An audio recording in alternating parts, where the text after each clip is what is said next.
হরে কৃষ্ণ বন্ধুরা, world of দেবলীনার আরও একটি ভিডিওতে তোমাদের সকলকে জানাই স্বাগত। তো সেদিন আমি চলে গেছিলাম চকসাদুল্লাতে, একটি প্রোগ্রাম ছিল।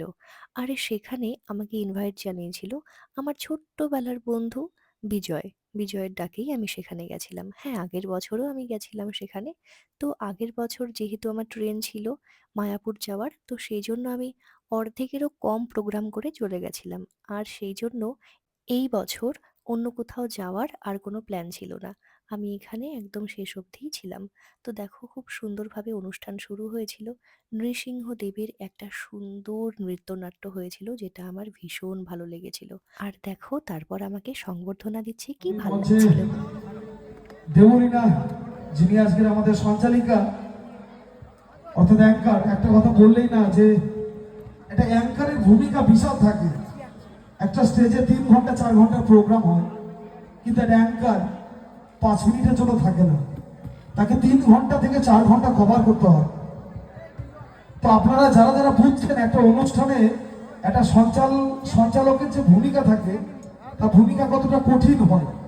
তো প্লিজ আর একবার বলবো, সঞ্চালকের জন্য বা সঞ্চালিকার জন্য একবার জোরদার হাতে তালি। তো আজকের প্রোগ্রামে সঞ্চালিকাকে আমি একটু সম্বর্ধনা দেওয়ার জন্য বিজয় ভাই তাকে বরণ করে নেওয়ার জন্য অনুরোধ করছি। তো প্লিজ বিজয় একটু আমাদের আজকে দেবলীনা আমাদের মাঝে এসছে, আমাদের খুব আনন্দের গর্বের লাগছে যে আমাদের ডাকে প্রতি বছর আসে, আমাদের জন্য এতটা পরিশ্রম করেও। একটা সঞ্চালক হওয়া চারটিখানি কথা নয়, তাকে 3টে 4টে বিষয় জানতে হয়, তবে সঞ্চালক। তো দেবলীনার জন্য এবার একটা জোরদার হাতে তালি হবে আর একবার। বিজয় প্লিজ বরণ করে নাও। ও আমার ছোটবেলার বন্ধু, স্কুল ফ্রেন্ড, এত অপমান করেছে আমাকে, এত অপমান করেছে, আজকে বলে বরণ করবে তো আমার ফুল দিয়ে। এটা বিশ্বাস করতে পারছি না। Thank you, thank you.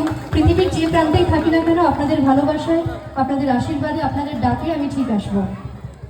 তো আশা করি তোমাদের ভিডিওটা খুব ভালো লেগেছে। আর আমারও এখানে যাওয়ার পর খুবই ভালো লেগেছিল। তো দেখা হচ্ছে অন্য কোনো ভিডিওতে। হরে কৃষ্ণ, সবাই খুব ভালো থেকো।